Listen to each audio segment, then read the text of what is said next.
What's up? Wanted to check in, see how everyone's doing, see if those New Year's goals are still going strong. I know a lot of people, may have fallen off. That's been some of the experiences that I've had with some of my students and some of you guys that were on my 3-day live training weeks ago back in December. I haven't heard from you guys, man. What's going on? And I have some of you guys who have deals under contract. So, congratulations to those taking action. And again, if you have kind of fallen off, it happens. It's not ideal, but it does happen. So I want to stop by with some words of encouragement and also get, take some questions, tell you about some things I've been doing. But the purpose of this video today is I saw something on a Facebook chat and I started to rant. As you guys know, I like to do, what they call them, keyboard warriors or what have you. But I actually thought it would be better to come on here and share this with you because I think it's important, man. So let's get to that in just a second. We got some other folks joining us here on we got our Facebook, our Instagram, and YouTube streaming. So what I want to talk about really quickly, and if you guys have anything, it's not scripted, so feel free to jump in and hit me with any questions you have, any struggles you have, how you're starting your year. Typically, I don't have like a set regiment for what I in terms of my theme, right? But I do these things where I kind of theme months, weeks, obviously long-term goals. And so a big theme has been for January has been building and changing up some of my systems, which I'm going to be very, very excited to share with you guys. And then probably as we move to next month, there'll be a lot of testing and it's a lot of stuff, man. So I've been a little bit quiet here on the social media. Sometimes you got to kind of take a little break. But what I did want to do is bring you this. It's kind of amusing to me, but I want to talk about your communication with your sellers. Something I harp on quite a bit. And I saw this post in one of the wholesaling groups on Facebook, and I wanted to share this with you. I'm reading your comments, and I'm gonna get to that in just a second. Ready? So here we go, guys. I saw this post in Facebook. And the person that posted it started off by saying, just giving us a little background about potential deals. So he says, hey, I got this seller. They called me about a property. ARV is this, repairs are this. I made an offer price. And then, just goes through the details of what happened. And then he posts screenshots of the text message conversation going back and forth. There are a bunch of comments on here. It's like 20 comments. And, for the most part, they're pretty positive. Everybody's like, hey, great job, man. Great job.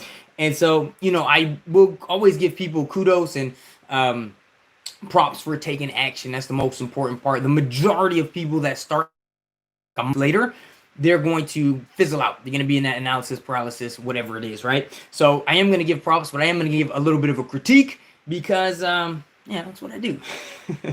All right, so here we go. We got, make sure I don't lose this here. It just disappeared on me. Okay, so the guy who posted this, a wholesaler, says, oh wait, I'm all out of order here, guys. Sorry. One second.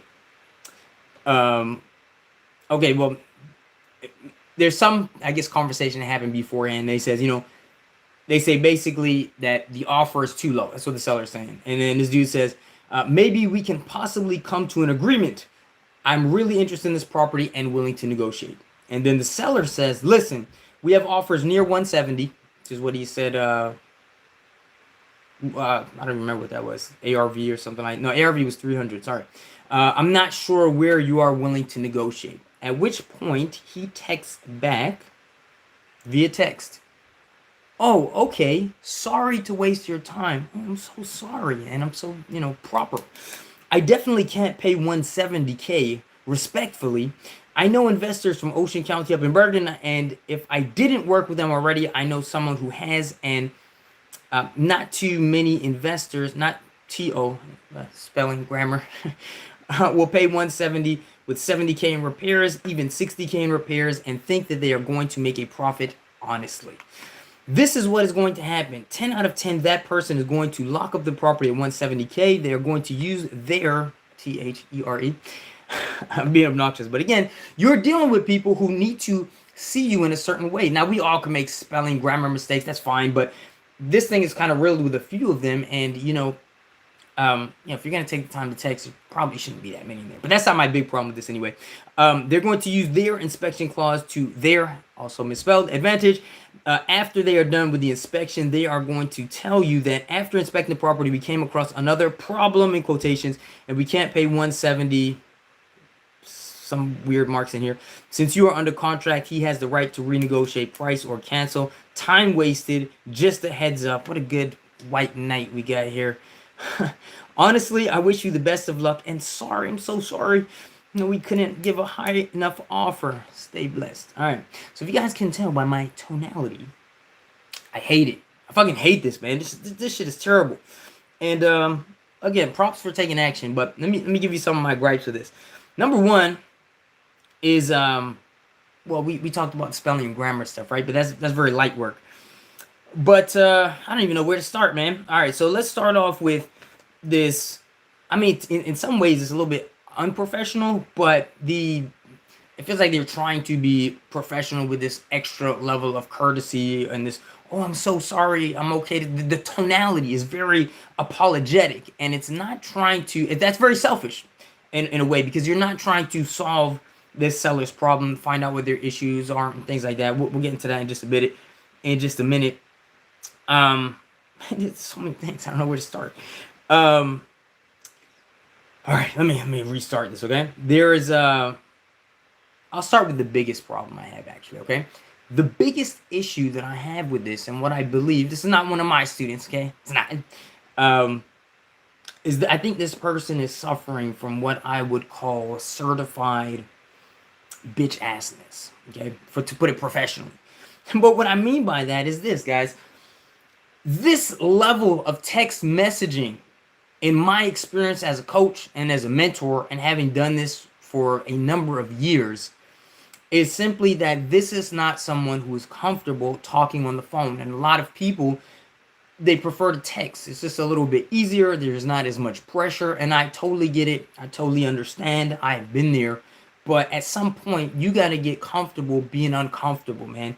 Like, this is kind of shameful in the way that they are going about this many texts, in a row, over and over, and just, bombarding this person with these types of text messages. You need to pick up the phone and call them.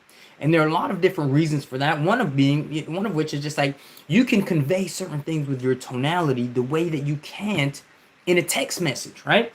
So you got to pick up the phone and talk to these people. You can't be so scared that you just want to text back and forth. So my advice, I don't know if this person's going to end up seeing this at any point, but like, I always say it, stop being a bitch, man. And, when I say that type of stuff, people take it as like, oh, that's so disrespectful. Oh, I don't know what you would call it, but I'm not so much trying to attack this person as these are things I say to myself all the time. When I don't feel like doing something, when I don't feel like making a call, whatever it is, I say, hey, man up. Stop being a little bitch, And I know that's not maybe whatever, I got my bands, my sayings, shirts, hats, I have these physical reminders that I gotta, step out of my comfort zone. I gotta do a better job. I gotta get uncomfortable. I have to be willing to put myself out there to get yelled at, potentially, maybe get cursed out, whatever, which happens. It does happen, but it happens so much more rare than you think.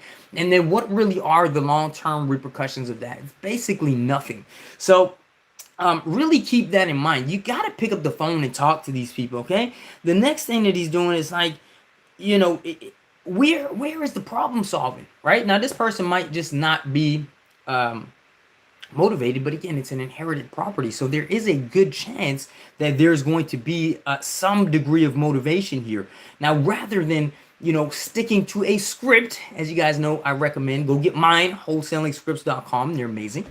But there's really no path to an objective here. Like, he's kind of putting the ball all in the seller's court and not really figuring out what is their situation. How can I help them? Are they looking to sell as fast as possible? Are they looking for top dollar, in which case it's probably not going to be a good prospect? But even so, maybe you can help them, give them a recommendation for a listing agent or something like that. Ask for a referral, anything like that. But none of those things are here, right? So first, you want to be figuring out what is this seller's situation? What is their motivation? And then once you get to that point, which is going to be point one, the next thing you say is, okay, well, why don't you want to accept that price? I mean, we're not going to say it like that. Also, get my Overcoming Objections ebook. It comes free with your scripts. But, if they're telling you the offer is too high, you need to be figuring out, why is it too high? Why, are they kind of not entertaining your offer? What are they looking for? When are they trying to close? What do they think the property is worth? And that's what I meant earlier when I said this is kind of selfish. And of course, we're in business, right? We're trying to make money, so we are selfish by nature, which is completely fine, by the way. But you also have to come from that frame of giving that assistance. Like, why? You're just not doing that here at all. And then I don't know what this whole tangent is about. Like, this is what the other person's gonna do. This is what the other wholesaler is gonna do. And I mean, I have issues with that in terms of that's not getting you what you want. That is snitching, man. Snitches get stitches out here, bro. But now that's really not gonna help you achieve your goal. And if anything, you are, and again, except everywhere, there are ways to kind of talk about the industry and how you're better, but not doing it quite like this. And you're just putting out your whole kind of business model out there in a way, especially via text, that most people aren't really even going to understand. That's also taking away from the strategy that you're trying to pursue, and or that exit clause that you are looking to maybe use. And to me, it really just doesn't make sense, And then this whole thing about best of luck, sorry we couldn't give you a higher offer. Are you really sorry? No, you're being a fucking liar, man. You're not, or maybe you are kind of sorry not giving a higher offer, but that's not really your intention here. And this whole I wish you best of luck, like, remember, most deals, statistically, you're going to make a deal on your 5th to 12th point of contact. 80% of your deals are going to be made between the 5th and 12th point. Now, especially with probate, this is a process that takes some time. Got an ebook on this one too, by the way, Prodigious Probate Profits.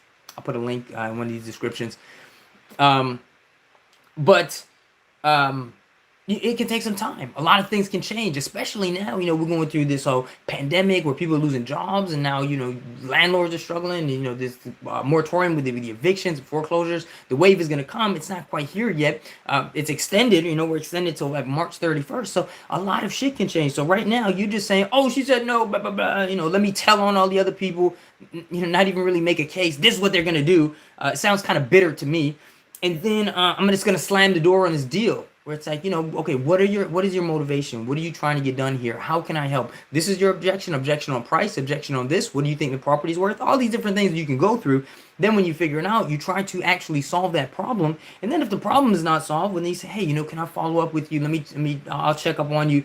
And you even ask, but even if they say, you follow up anyways, my point. Even if they say no, like, you just call them, a couple weeks, even a month, whatever it is.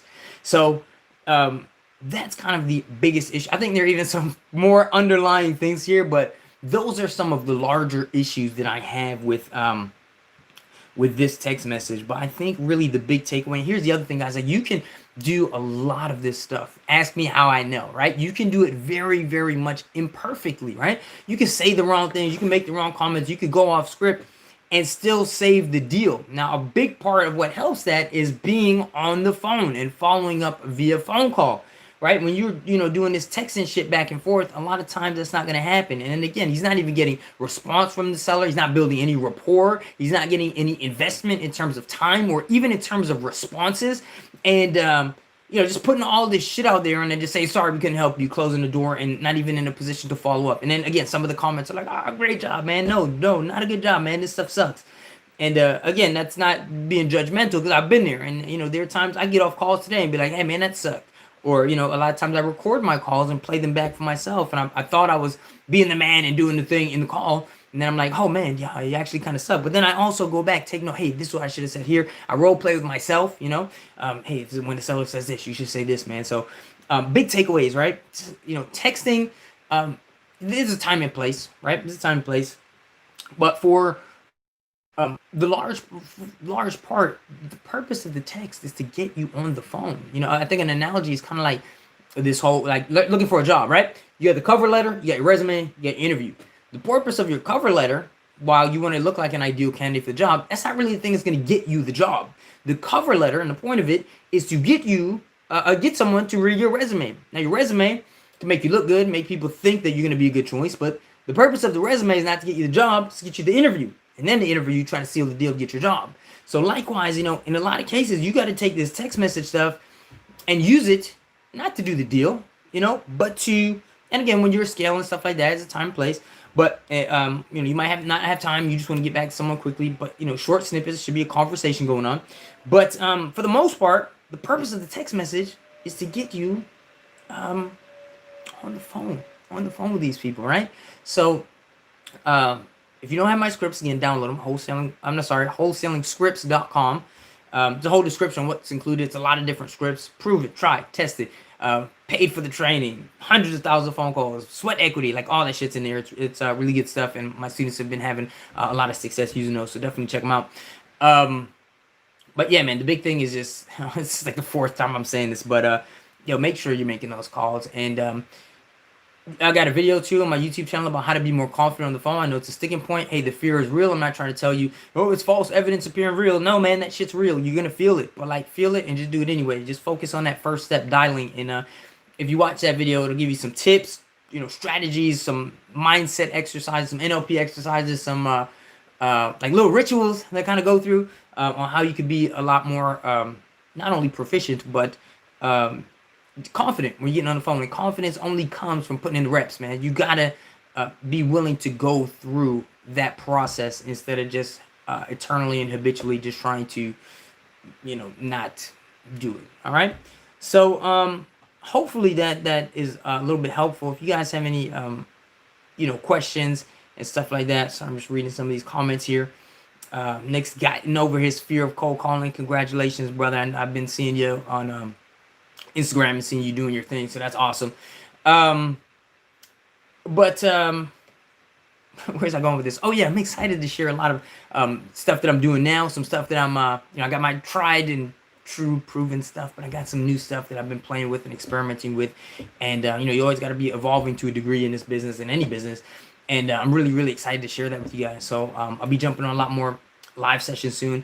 If you guys are not in my Facebook group, it's Wholesaling with Mike. Make sure you get in there. If you're not subscribed to my YouTube channel, make sure you get up in there.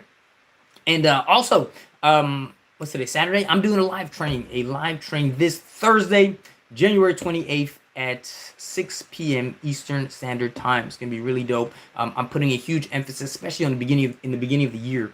If you can get a deal or a couple deals under your belt, it builds. Not only gives you the capital, it's cash a couple checks. Now you got some money for your marketing and stuff like that. But really, that momentum that you want and that you're gonna need to push you to make the rest of your year that much better.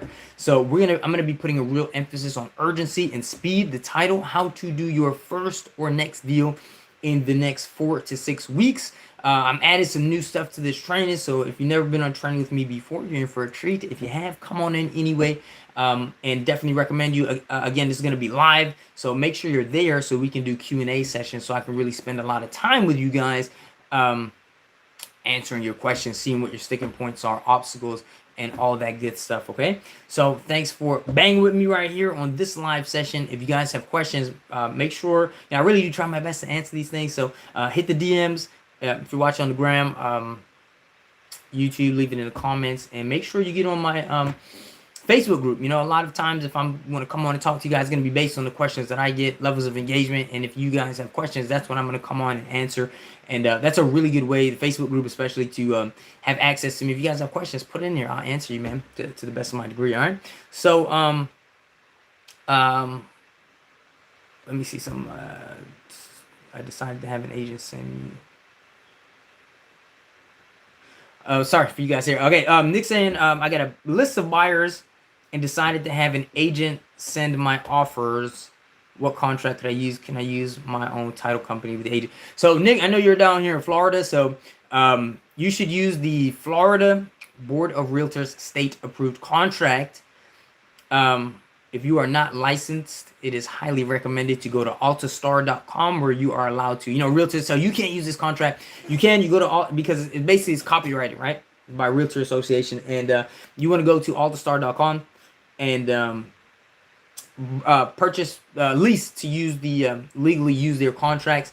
Then you want to use that. Now, it's not clear to me if you're talking about using agents to write up your contracts to your buyers. I mean, if you get something under contract, they should not be writing shit to your buyers. They should not be in the process at all. If you are sending offers to agents, you should not be using a buyer's agent. You want to be using a listing agent exclusively. And I can send you links to, because I know you're in the program, and I've got a whole video on exactly how and why you need to be doing that, and making the listing agent's best interest, because they're making 6% commission when you're dealing just with them. If you bring in another agent, they're basically just taking half of that person's paycheck home. Okay, so you don't want to do that. Contract needs to be assignable. That's an easy one to get through. There are also some workarounds. You can do it in the land trust if the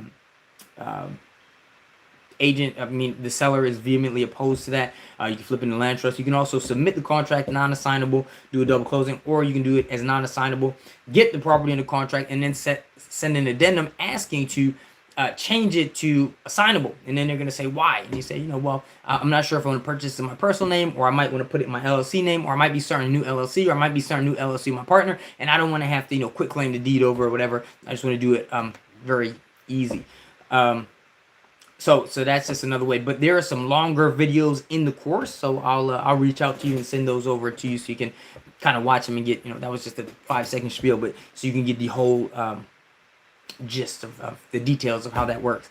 And then I understand using the seller's agent. Yeah, man, if you get something under contract, it's just you're advertising directly to buyers. Do not pull a realtor into that at all, unless if the realtor hasn't established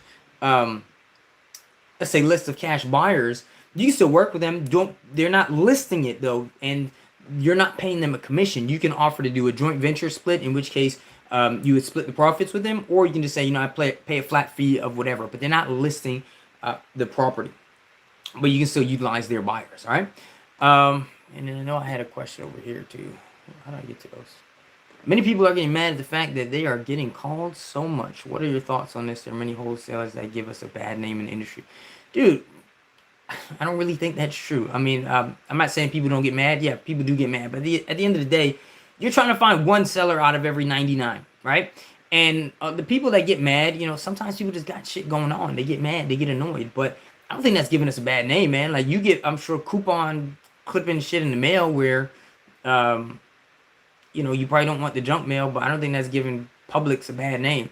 And in some cases, some people are going to see you as bad. Like, big deal. Those are not the people you want to work with anyway. You're trying to help people. And I really mean that, man. Like, you're not trying to find someone who wants to sell their house retail and being like, hey, man, give me a 30% discount. You're finding someone who's like, hey, man, I got some kids and they're about to, like, kick me the fuck out of my house and put a foreclosure on my credit. Not right this minute, but you know what I'm saying? Like, in general, like, help me out. Or you got someone who's like, maybe they're struggling for some money right now, especially with, again, the COVID crisis, and someone unfortunately passed away. Maybe they passed away from COVID, and now they're halfway across the country, and they got this inherited property, and the thing is falling apart. They don't have money to take care of it. They can't, maintain it. They can't pay the taxes. They can't pay the code violations. They run out of money. They would love for someone to call them and be like, hey, man, like, can I buy this from you cash? I could get you a check in your, cash in your bank account in like a week. These are the people you're looking for. The people who get mad, they're going to get mad anyway. That's not giving wholesalers a bad name, and that's not your target market anyway. So I find like stuff like that. I'm not discounting it because I know, I'm being a somewhat facetious, somewhat kind of a jerk here, but I'm trying to really make the point that, like, you overthinking this. And, I don't know the person that posted that question, so I'm not talking to you specifically, but I'm saying a lot of people that say stuff like that, they use it as an excuse not to make calls and not to do stuff. So also the other thing too is when most people call, they're just like, hey, I want to buy a house. And then it's kind of obnoxious. So another thing you can do is like, smooth those calls over, like build a little rapport, be a human being. It's like this. Here's an analogy I make, right? If I go to a club, right, and maybe there's a woman there and I find her attractive, right? I'm going to go up and say, what's up? She's maybe got approached by like 7 other dudes that night. And she's like, man, we giving dudes a bad name, right? Because like these other guys that approached her, maybe they were a little creepy, maybe they were a little aggressive, maybe they touched her, maybe they were grinding on her, whatever it is, right? But I truly believe in my heart that, like, if I get to know this person, whether it's a relationship or a friendship, she's probably gonna have a good time, right? This is what goes on in my head. So the way I think of it is like, I'm not a bad guy, right, for just like saying what's up. It's like I'm trying to, do something good for me, but do something good for her too. And I'm not taking it like, well, I'm not going to go say hi to her because 5 different guys said hi to her. I'm going to go up and say, yo, what's up? And I might not be her type. She might not find me attractive. She might find me annoying. She might not like the way I look or talk. or she might have a boyfriend, or she might be married, then that's just not my target market. But it doesn't mean that I'm not gonna at least go and say hi. Now the other thing too is like, you know, some dudes go up and say hi, and then the girl rejects them, and they get all pissy, and then they walk away. Most times, if something doesn't work out and the reaction doesn't go that well, I still make it, you know, to the best of my ability. Obviously, not everyone's gonna be happy with you, but you're gonna find that you know, at times, right, you can just kind of smooth it over by just being a decent human being. Like sometimes I get on these calls, these people like really obnoxious. I mean, they're really upset. You know, they think I'm obnoxious, think me of a telemarketer or maybe knowing their situation. Which think about it, that might make you feel uncomfortable if you're getting foreclosed on and someone knows your business and just hits you up. Which is why you should also download my scripts. I show you how to do that without like, hey, I hear you're getting foreclosed on, man. But anyway, you know, you can build a little bit of rapport and say, yeah, I'm so sorry, man. I can't believe that happened. Oh my God, I'm so embarrassed. And then, you know, you put it on yourself, and then they're going to usually empathize right back with you. Oh man, I'm so embarrassed. I'm so sorry, whatever. And then for your personal knowledge, what you want to do is take them off of your list. You know, if you say, hey, I really would love to follow up with you, that's different. You know, you keep them on, hey, you know, but I'm not going to harass you 30 days. Um, uh, but empathy goes a long way. So you're the fifth person to call to you. Oh my God, I'm so sorry about that. I hate when that happens. That stuff happens to me before, and I can't believe the thing that I hated is now the thing that I despise the most is now what I've become. Oh my God, I'm so sorry. Like whatever. And then, you know, you go over, maybe crack a little joke or something like that along the way. And then usually they're gonna empathize. Like, oh, this guy actually feels bad. Now I feel bad for him. But hey, you know what? While I have you on the phone, is there anything I can do to help with you? I feel so bad about, you know, just calling you out of the blue. You know, I'm trying to put my daughter through college, right? And this is just something I got to do.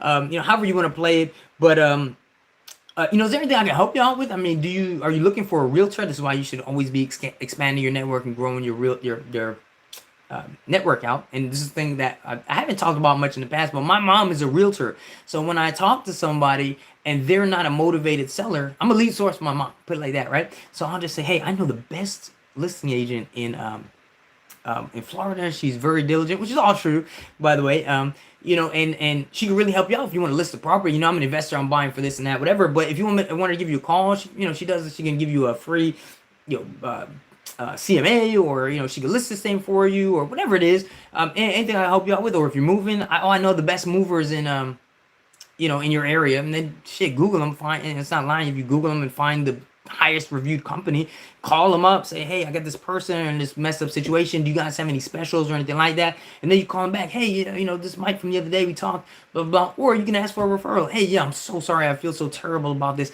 But, you know, while I have you on the phone, I know it's so crazy, but, you know, do you know anyone else who might be able to sell? I got to, you know, I'm looking for XYZ, or I'm trying to meet my quota, or whatever it is. Or, you know, I can, with referral fee and all that's kind of a different discussion. But you feel me, man? It's not just like what you say or the people that call before you. You know, a lot of them, you know, there's sometimes a discriminatory, I don't know how to say this, practice, which is unfortunate but true. You know, someone might get called by like a lot of VAs, and sometimes they come off as hello, Mr. Sir. You know, again, that extra courteous stuff that a lot of times is kind of, it can be disingenuous. But it's just, you know, clearly scripted. They really don't give a fuck about you. Sometimes the accents throw people off, you know, people from the Philippines or people from India. And I'm not saying I subscribe to that, which is, you know, kind of a discriminatory practice, but that's just the reality of the situation, right? But when you're calling, you're talking to people, you don't have to sound like that. You don't have to sound like a telemarketer, a debt collector. And then that empathy really, really goes a long way. You know, apologizing, taking on yourself. I'm a bad person. I can't believe I did this. But, you know, it's kind of said with like, it's kind of tongue in cheek. You know, you do feel bad, but come on, man. I'm just trying to live. I'm trying to live like everybody else, right? So that's how I recommend doing that. And again, that person, they might be a little bit upset, but you're never going to talk to them again, man. So like, stop stressing that, and don't use that as an excuse. And then at the same time, it's like, how does that impact you calling the next person? Because yeah, maybe that person you called did have 5 people, and maybe the empathy works on them, and maybe it doesn't. You apologize as you should, and then you keep that shit moving, because the next person you call, maybe nobody called them, and they need somebody to call them. Okay, so that whole thing, again, I know it's real, but I'm calling it an excuse, because it should not dictate any future action that you're taking. And then again, just make sure you take that person off your list, and then you're just never going to deal with them again. Does that help? Hopefully that helps. All right. And again, this whole thing about a lot of people, it's very subjective, because when we have positive or very much neutral interactions with people, they tend to not really stick in the memory that much. You know what I'm saying? But like, the one person that does like curse you out or trigger, your brain, or your embarrassment or humiliation, or makes you feel really awkward or whatever, you're gonna remember that. That's just kind of like being a human being. That's what happens. And so your mindset, and then when you start seeing comments on Facebook and everybody, a lot of people, is it even really a lot? Majority, is it, it's really, in my experience, not that much. It's not always necessarily positive, but a lot of times it's neutral. No thanks, click. And then you have some of these people who are a little bit off it, and then you just take them off your list. All right, so I'm gonna go ahead and jump up off of here, get my daughter some food, and I'm supposed to do some bike riding, but it might be a little late for that. Fuck it, we're not scared of the dark. We'll probably go anyway. So hopefully you guys found this helpful. If you're watching this on a replay or something like that, make sure that you and you have questions, or you want to like questions about stuff we talked about here, or if you just want to give me a topic for another one. Someone drops a dope topic here, I'll go live tomorrow. You drop another topic, I can go live. 7 days a week. It's 20 minutes out of my day. I don't mind it. I love talking about stuff. You guys can tell. And I'd be happy to respond to you guys. All right, so. Let's do one more. The agent understands how to work with investors. Nick, when you saying the agent, are you referring to like the agent on the seller side, or are you trying to work with an agent that works with cash buyers? Clarify that for me, please. I think you're talking about sellers, how to work with investors. I explained to her that I'm assigning the contract to my buyers. Is that good? Nah, not really, man. In certain situations, there is a time and place to where you can disclose the assignment, but there is a way that you want to go about it. This is not about being deceptive or not disclosing. It's just like, you don't really need to give that information. It is more or less irrelevant to them, right? You need to be contacting people as the buyers. Like if I go to the car dealership, I don't expect the dealer to be like, well, where'd you drive it? How many miles are you gonna put on this? Are you gonna sell it afterwards? Are you gonna drive it to your friend's house and sell it to him because he wanted to buy it for more? Or are you gonna take it to another dealership and buy it? When are you gonna sell it? You gonna sell it tomorrow? You're gonna sell it in 5 years? Like, dude, it's any fucking business, man. Don't worry about it. Just know that I'm buying this shit. But I have a video also on my YouTube channel called "Should I Tell?" I'm just again giving you these quick answers, but it's called "Should I Tell the Agent That I'm a Wholesaler?" And again, there's a time and place and exceptions to these types of things, but the default typically no, because again, you're pulling up red flags on yourself, and they kind of don't need to know. And if you're mentioning investors, there's like ethical areas and legal issues where you should be having intention to buy and stuff like that. I tell you how to go through all that and how to make sure you're getting properties that you're actually going to be able to flip, and also some of the psychology that goes into that. So again, I know you're offline, so I'll send you some of that information, and I'll give you some videos to watch. Again, guys watching this elsewhere, that stuff's up on my YouTube channel as well.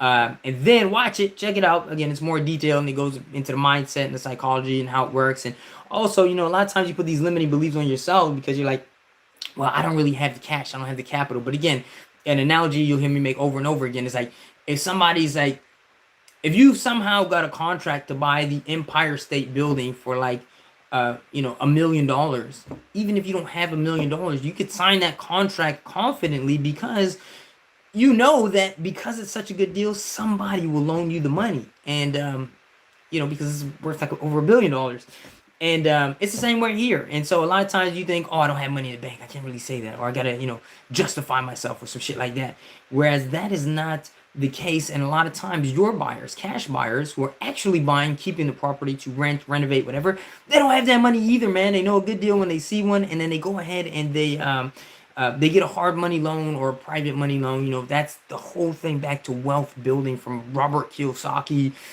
Rich Dad, Poor Dad 101, using other people's money. So I mention that because I want you guys to know that it's not like immoral or unethical in any type of way. Again, you got to do it properly. And of course, there are times and places where you can. And one thing I always say is this, like, in that example I gave you, like Empire State Building, right? You could buy it, right? But you might want to sell it because like, I could go in there and not do shit and make a good profit. So sometimes you'll have these, a lot of realtors, more than you think, are very familiar with the retail side of things. This is how they got their license. This is what they spend hours and hours studying and building a career off of, and getting tested on, and getting, certified, and all this different shit, right? That's what they understand. But they don't necessarily understand the investment side. So sometimes you're explaining these things to these people and they just don't get it, right? They just like don't understand this shit at all. And so that's where you really need to go ahead and well, actually, in that situation, you actually don't want to go ahead and educate them. Just because, again, it's not like you're trying to hide anything, but they just kind of won't get it, and you'll kind of be shooting yourself in the foot.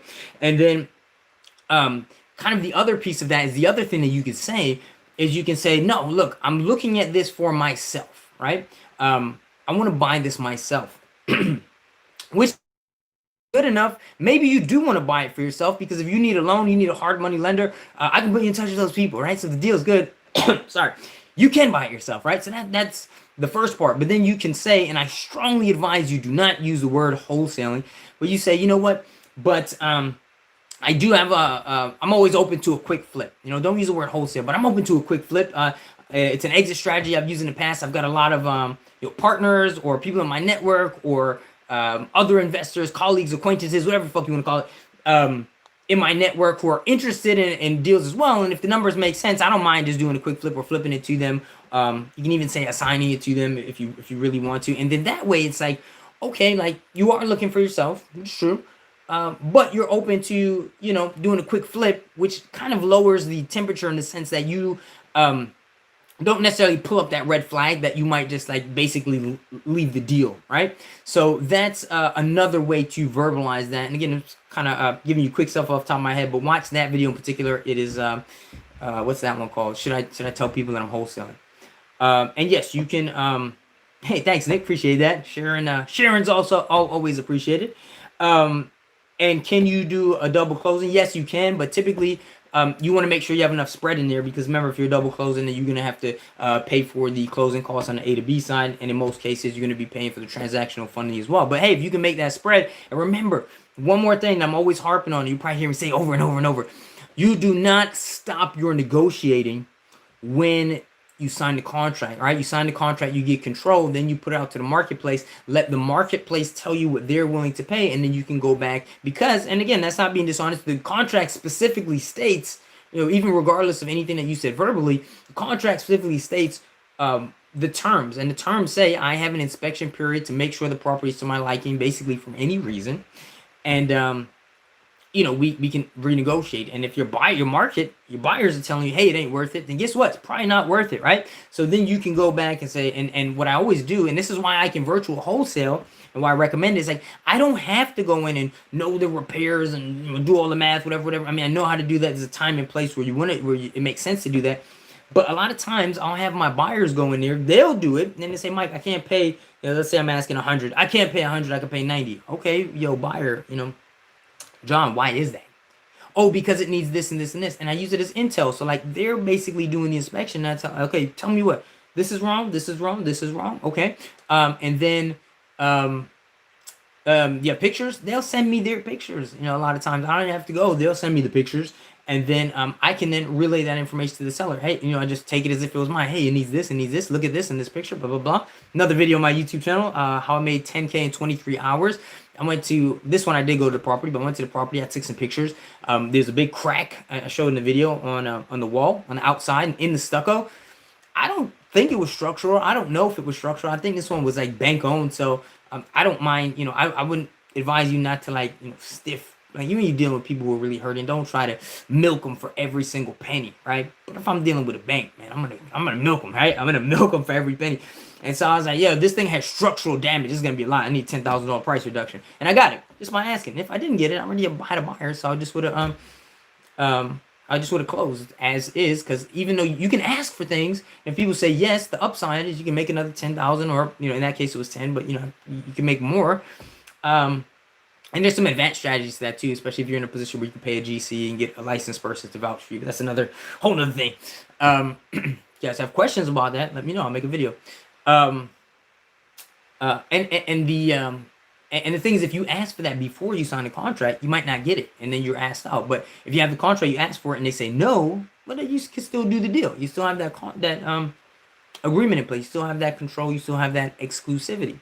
Um, so yeah, and then like I said, yeah, you can do the double closing, but you just want to make sure that you have enough spread in there to do that. But again, it all depends on the number. So Nick, you got my info, man. When you have the specifics of it, you know, if you want to send me the address, you want to send me the um, and like the communication, the numbers, all that stuff. Nick's my one of my students, by the way. Send email to me, man, and I'll take a look at it and tell you exactly what to do and what the numbers look like and whether you should sign or not. And like I said, sometimes you can submit a contract non-assignable. It raises less flags. It's much more likely to get signed. And afterwards, submit an addendum and then ask if you can make it signable and just have a compelling argument, which I will tell you how to say. All right. Agent understands and has a knowledge of flipping. That's good. I mean, some of them do, some of them don't. But the other thing too is that you kind of want to hedge your bets. Some people will tell you stuff because you know they want to know where you're coming from, right? It's like playing poker. I don't play poker, but I don't even know how to play it. But I think I have a general understanding of the bluffing system or whatever. But they just want to see your cards, man. See everything you got on the table. Know, you know, if they need to follow up with you very strictly, for example, make sure you know just be on your ass or what your intentions are and things like that. And so a lot of this is going to operate on a need to know basis. You know what I mean? Like from the agent's point of view, it really shouldn't matter. Like think about it. Why would an agent kind of need to know that information? You know, because they're looking out for your best interest, because they're looking out for their best interest, right? And it's answer's kind of obvious. They're not looking out for your best interest in most cases.